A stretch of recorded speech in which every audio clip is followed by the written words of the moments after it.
Hello, my name is Ernie Vecchio, author, trauma psychologist, and mentor, inviting you to join me on the Heart is Compass podcast. As is always the case, the path forward is inward. I will see you on the inside. Somebody has to say when the observer begins, and nobody wants to say it because it isn't politically correct to say when the observer begins. Mm-hmm. And or answer the question, can the observer see itself? Can another observer see an observer in its beginnings? And the answer we're given in the culture is when I say I can see it is when I see it. And so we're saying that you have to have a set of eyes and you have to be out in the world and be a certain age to be the observer. When in actuality, sense memory, the heart and the stomach are sensing and feeling everything and recording those senses and those feelings. All the body's not doing is interpreting them. The irony is it does know, though, the difference between life-supporting and not life-supporting sensations. Mm-hmm. It doesn't have to interpret them to know that. It's kind of built in. This is from your website, and I think it's an important understanding to have. And what you wrote was true authenticity is the simultaneous realization of hindsight, insight, and foresight, a form of vision that is proof positive of a life lived awake.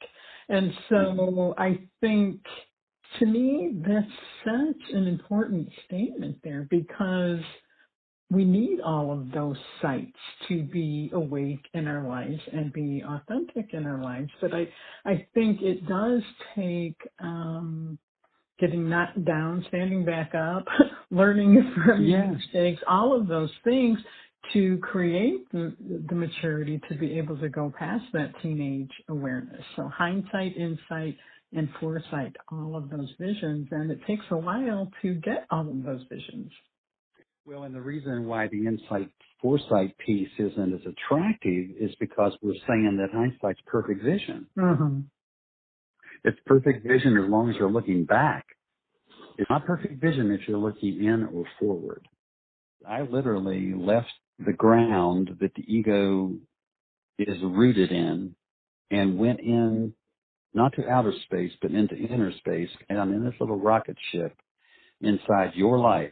And as I left the atmosphere that the ego is rooted in, I discovered that the electromagnetic pull that was actually pulling that rocket ship along, when I cut off the motor, which is cut off the emotions, did not fall back to the ego. It literally was being pulled towards the heart by the gravity of the heart's electromagnetic field. Mm-hmm. So in other words, when I discovered that my little tiny inner spaceship was being pulled towards the more dominant force, which was the heart, and if the ego was a made-up force, it wasn't real, it was exaggerated, then I was off and running on this journey, if you will, of discovering inner space. And as I pointed out in my little formula, that if the mass of the ego is magnified and the heart is removed as our center, then human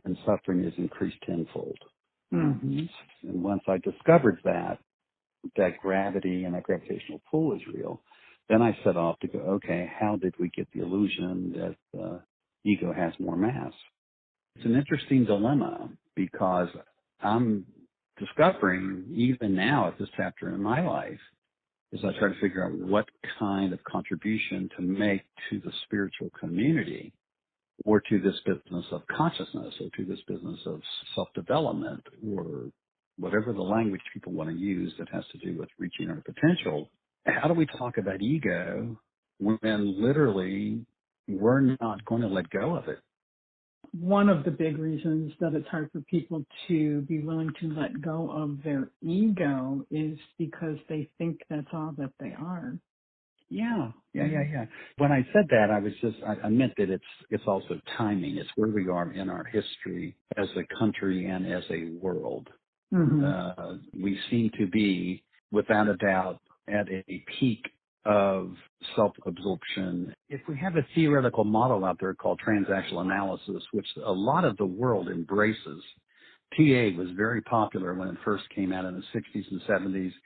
And the inner child concept is widely embraced by every helping profession and a lot of other people on the planet.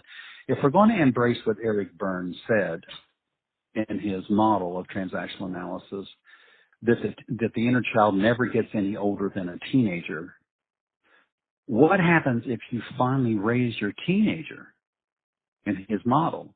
Mm-hmm. Well, you can now grow up. Mm-hmm. That's the logic behind the TA model. What nobody's not saying, in Western thought, we're never going to get any older than midlife, because that's how old our God is, and that's how old our teacher is in Western thought.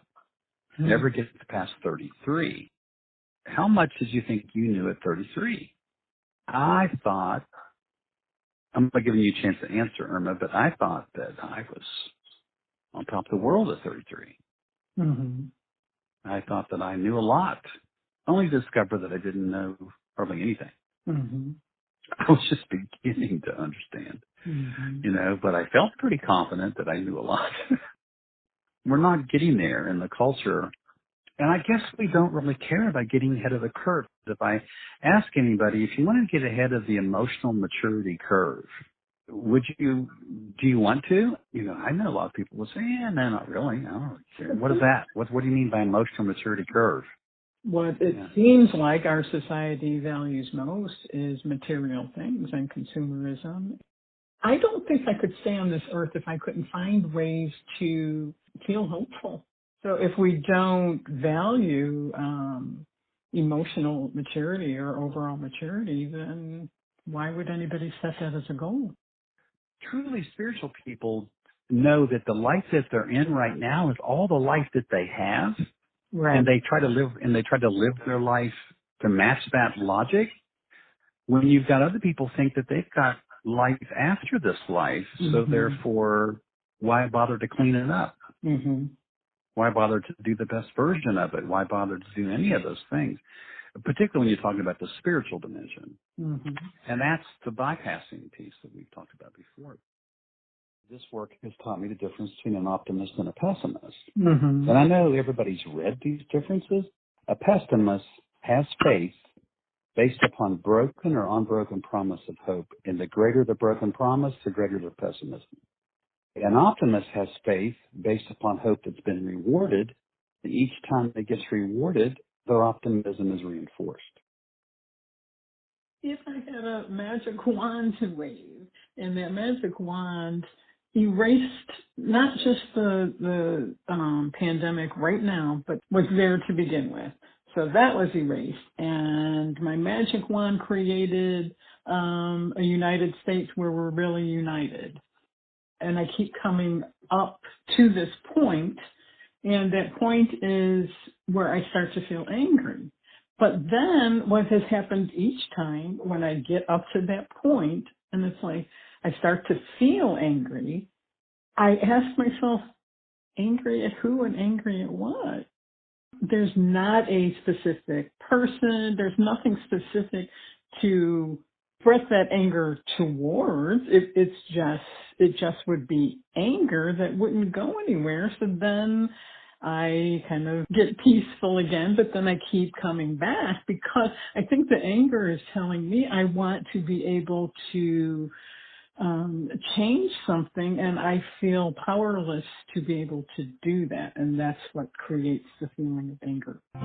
The needle turns in our compass heart.